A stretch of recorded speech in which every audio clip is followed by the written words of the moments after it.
Class 6 chapter 10 में second part है चित्रकला से। इस वीडियो में हम लोग देखेंगे, बाकी आधा फर्स्ट पार्ट हम इससे पहले वीडियो में दे चुके हैं। चलिए देखते हैं।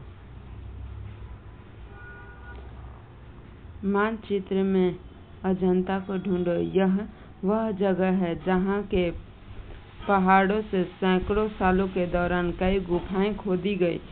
इसमें ज़्यादा बौद्ध भिक्षु के लिए बनाए गए विहार हैं। इनमें से कुछ चित्रों द्वारा सजाया गया है। यहाँ इनके उदाहरण दिए गए हैं। गुफाओं के अंदर अंधेरा होने की वजह से अधिकांश चित्र मसालों की रोशनी में बनाए गए थे। इन चित्रों के रंग 1500 साल भी चमकदार हैं। ये रंग पौधे खनिज से बनाए गए थे। इन महान कृतियों को बनाने वाला कलाकार अज्ञात है। इन में जो कलर का यूज किया गया है बहुत सारी प्राकृतिक है, जैसे पौधे का रस इस तरह से, या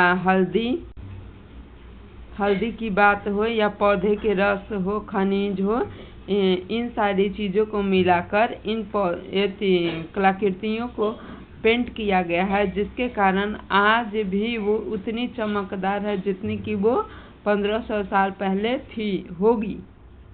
क्योंकि 1500 साल पहले तो कोई होगा नहीं, इसलिए हम उम्मीद लगा सकते हैं, कल्पना कर सकते हैं होगी 1500 साल पहले।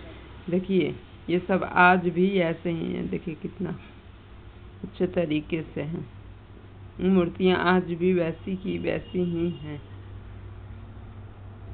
आज के पेंटिंग को कुछ समय रखने के बाद वो खराब हो जाती हैं। देखिए कितनी सुंदर लग रही हैं।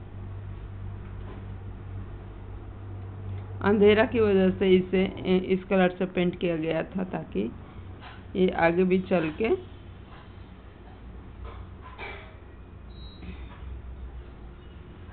अंधेरे में भी दिखाई दे, इसीलिए इसे ऐसा पेंट किया गया था। पुस्तकों की दुनिया। इस युग में कई प्रसिद्ध महाकाव्यों की रचना हुई। इस उत्कृष्ट रचनाओं में स्त्री पुरुष की वीर गाथाओं तथा देवताओं से जुड़ी कथाएं हैं। करीब 1800 साल पहले एक प्रसिद्ध तमिल महाकाव्य शिल्पदिकारम की रचनाएं इलांगो नामक कवि ने की थी। इसकी रचना किसने की थी? 1800 साल पहले। इस समय कवि या महाकाव्य ये सब की रचना हो चुकी थी। इस समय कोलम नामक एक व्यापारी की कहानी है। वह पुहार में रहता था। अपनी पत्नी कनघी की उपेक्षा कर वह एक नर्तकी मादगी से प्रेम करने लगा। मतलब एक पत्नी के होते हुए वो एक नर्तकी, मतलब जो नाचती है, उसका नाम मागधी था, जिससे वो प्रेम करने लगा। बाद में वह कनघी पुहार छोड़कर मदुरै चली गई। पत्नी का नाम कनघी था, ठीक है ना। तो वो पत्नी उसकी जो थी उसे छोड़कर, अपने पति को छोड़कर पुहार चली गई।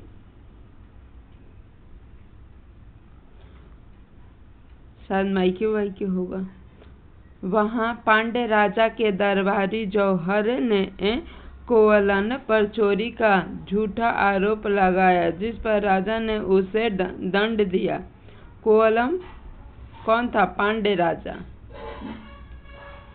कोवलम पर चोरी का आरोप लगाया था, मतलब वहाँ पर रहने वाला एक व्यक्ति जो था उस पर चोरी का आरोप झूठा चोरी का आरोप लगा देता है, जिस पर राजा ने उसे दंड दिया। कनघी जो अभी भी उससे प्रेम करती थी, उस अन्याय के कारण दुख और शेष भर गई। कनघी को लगा कि नहीं, ये सचमुच चोर है, इसीलिए वो क्या की, गुस्से हो गई, दुखी हो गई, और उसने मदुरै का शहर के विनाश कर डाला। कौन? कनगी।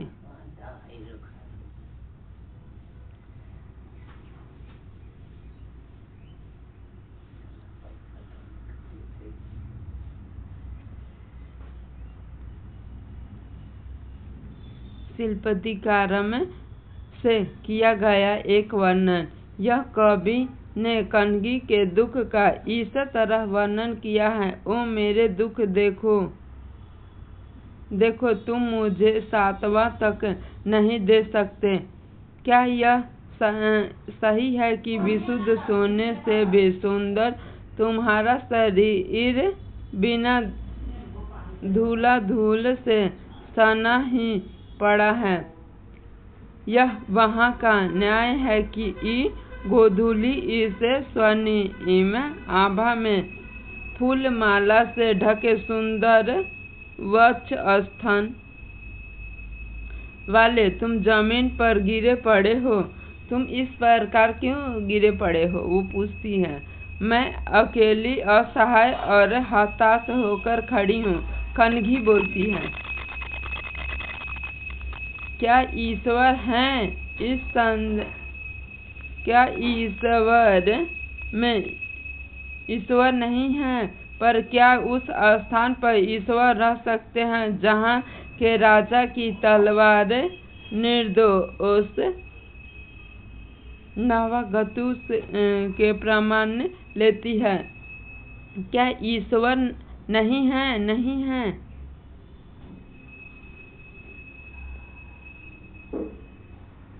एक और तमिल मणिमेखला को करीब 1400 साल पहले सतनार द्वारा लिखा गया। इसमें कोल्लम तथा माधवी की बेटी की कहानी है। ये रचनाएं कई सदियों पहले ही खो गई थी। इनकी पांडुलिपियां दोबारा लगभग 100 साल पहले मिली हैं।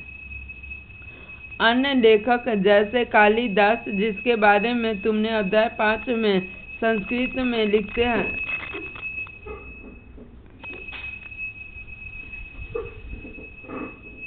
पुरानी कहानी का संकलन एवं संरक्षण, पुरानी कहानी को कैसे सहेज कर और संरक्षण करके रखा जाता है, उसके बारे में। हिंदू धर्म से जुड़ी कई कहानियां जो बहुत पहले ही प्रचलित थी।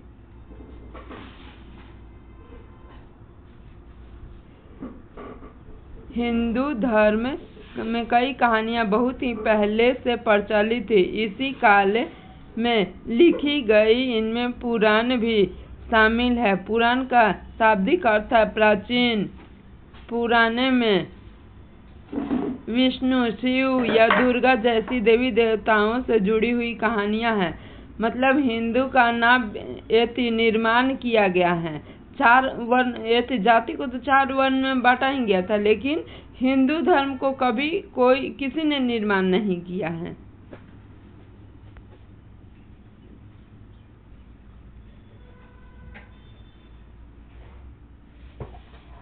ये शुरू से ही हिंदू धर्म था, इसका निर्माण नहीं हुआ है, बल्कि शूद्र, वैश्य, ये चारों जातियां जो है, ब्राह्मण, ये चारों जातियां जो है जिसका लोगों ने यति वर्णन किया है, मतलब रखा है ऋग्वेद में।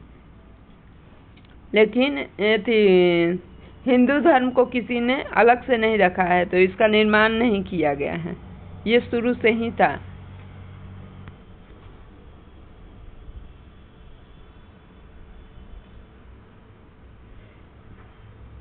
यहाँ उनकी प्रसिद्ध रचना मेघदूत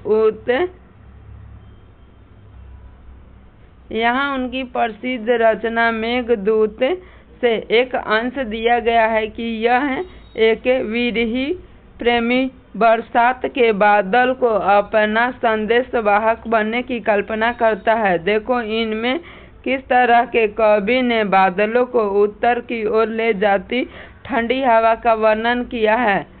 तुम्हारे बौछारों से मुलायम हो उठी मिट्टी भी भीनी खुशबू से भरे, हाथियों की सांस में बसी जंगली गूलर को पकाने वाली शीतल या तुम्हारे साथ धीरे धीरे बहेंगी। शीतल ब्याह मतलब ठंडा हवा।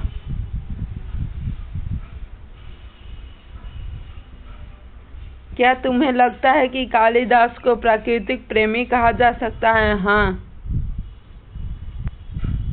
कालिदास ने मतलब जहाँ तक मैंने देखा है उसके अनुसार वो ज़्यादातर प्राकृतिक से संबंधित कविताएं ही कहते थे। और जबकि कबीरदास जो थे ये थी समाज से जुड़ी हुई कविताएं करते थे, क्योंकि वो तो पढ़े लिखे थे नहीं। कलम उन्होंने खुद ही बताया है कि कलम उन्होंने नहीं छुआ था। इसके बाद जो समाज में घटित घटनाएं थी उसी पर वो कविताएं लिखते थे कबीरदास। और कालिदास प्राकृतिक से संबंधित कविताएं लिखते थे। इनमें से इन देवी देवताओं की पूजा की विधियां दी गई है। इसके अतिरिक्त इसमें संसार की सृष्टि तथा राजाओं के बारे में कहानियां हैं। अधिकतर पुराण सरल संस्कृत श्लोक में लिखे गए हैं जिससे सब उन्हें सुन सके।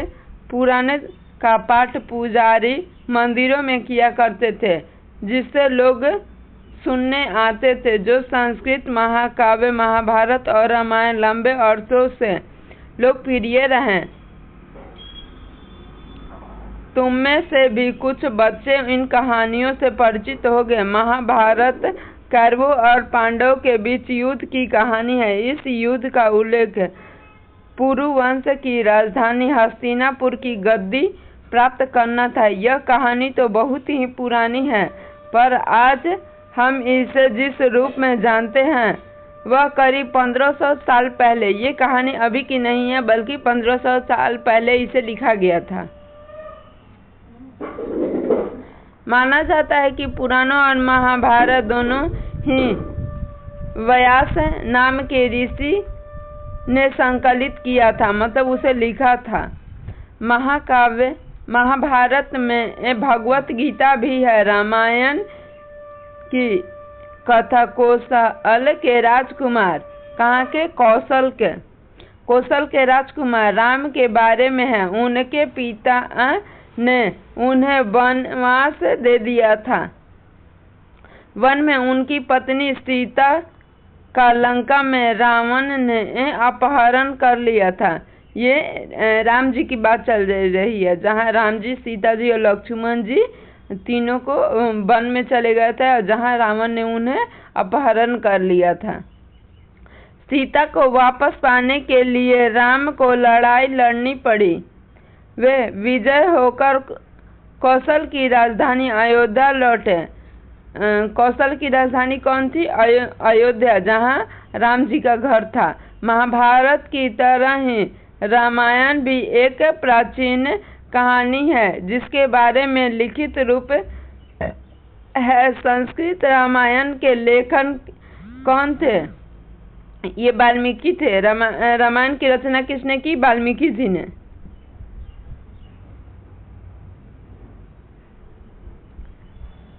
इस उपमहाद्वीप के विभिन्न भागों में महाभारत और रामायण के भिन्न भिन्न स्थानांतर लोकप्रिय है। इसके आधार पर नाटक, गीत, नृत्य परंपरा भी उभरी। पता करो तुम्हारे राज्य में कौन सा रूपांतरण प्रचलित है।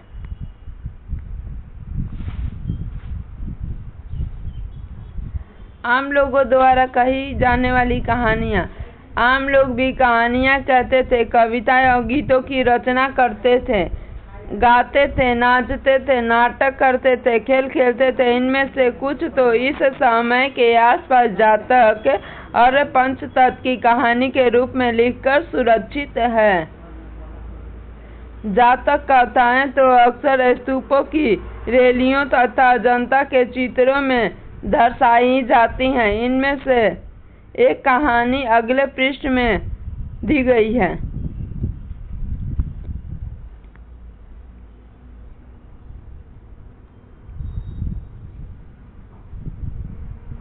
एक वर्ड छोड़ रहे हैं, इसे आप लोग मन में पढ़ लीजिएगा। राजा की कहानी। एक समय का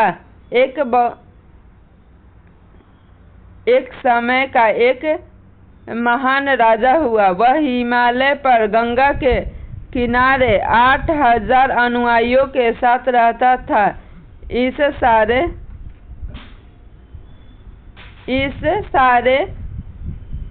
को एक खास आम के पेड़ के फल बहुत प्रिय थे।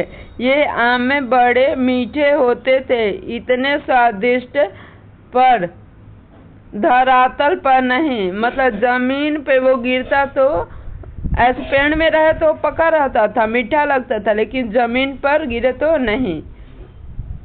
एक दिन एक पका हुआ आम गंगा नदी में गिर कर बहते बहते वाराणसी पहुंच गया। उस वक्त नदी में वहां का राजा नहा रहा था। उसे आम मिला, उसे चख कर हैरान रह गया। उसने अपने राज्य के जंगलों की देखभाल करने वाले से पूछा कि क्या वे इस आम के पेड़ को ढूंढ सकते हैं या नहीं। वे राजा को हिमालय की पहाड़ी पर ले गए।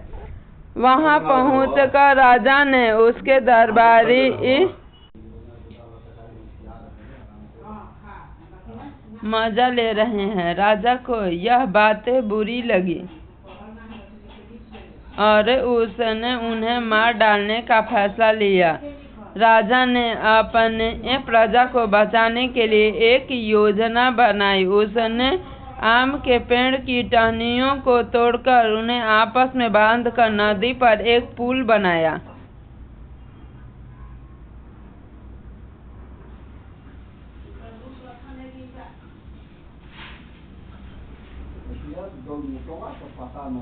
इसके एक छोर को वह तब तक पकड़े रहा जब तक उसकी सारी प्रजा ने नदी को पार न कर लिया।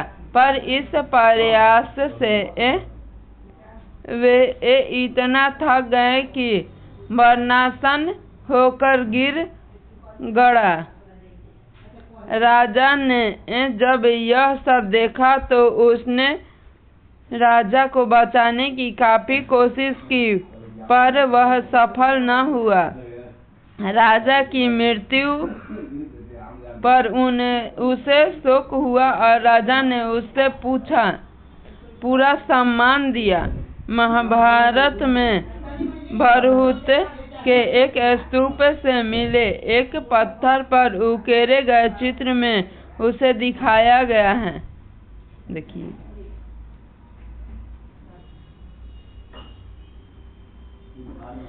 क्या तुम बता सकते हो कि इसमें कहानी कौन सा हिस्सा दिखाया गया है? वह हिस्सा क्यों चुना गया है?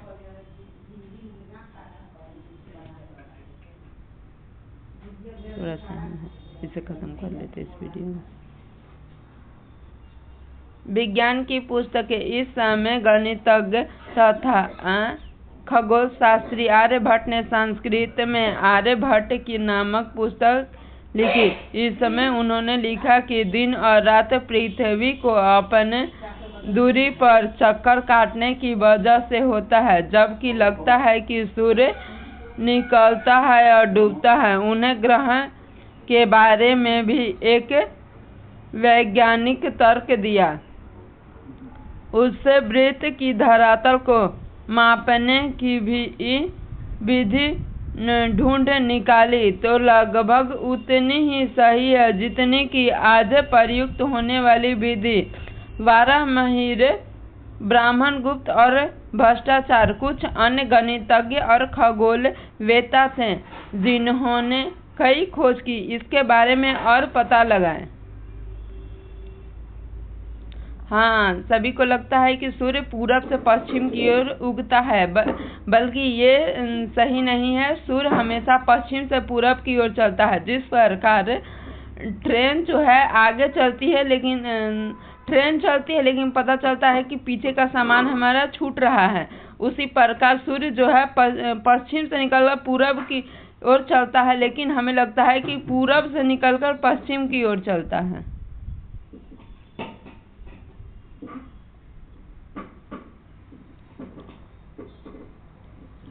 शून्य अंकों का प्रयोग पहले से होता रहा है, पर अब भारत के गणितज्ञों ने शून्य के लिए एक नए चित्र का आविष्कार किया। गिनती भी यह पद्धति अरबों द्वारा अपनाई गई और तब यूरोप में फैल गई। आज भी पूरी दुनिया में प्रयोग की जाती है। रोम के निवासी शून्य का प्रयोग किए बगैर जितनी गिनती करते थे, इसके बारे में और भी जानकारी हासिल करने की कोशिश करें।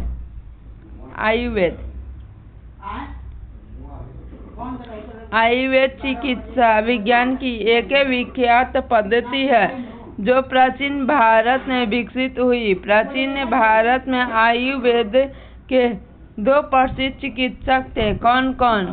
चिकित्सक मतलब डॉक्टर होता है। चरक प्रथम द्वितीय शताब्दी ईस्वी और सुश्रुत चौथी शताब्दी ईस्वी।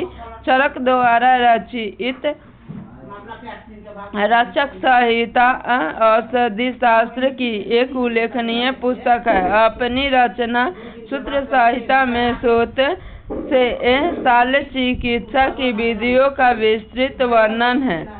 चलिए आज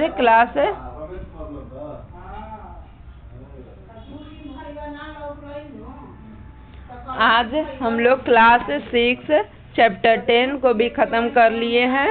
अगली वीडियो में आप बताइए कि 7 का भी हिस्ट्री किया जाए या 6 को ही 2 और बुक बचे हुए हैं, पॉलिटी और एक सामाजिक करके है, तो उसे ख़त्म किया जाए। आप लोग अपनी राय कमेंट में ज़रूर दें। चलिए बाय। लाइक शेयर और सब्सक्राइब आप लोग कर दीजिएगा। बाकी आप लोग लाइक शेयर और सब्सक्राइब कर दीजिएगा। Bye bye. जय हिंद।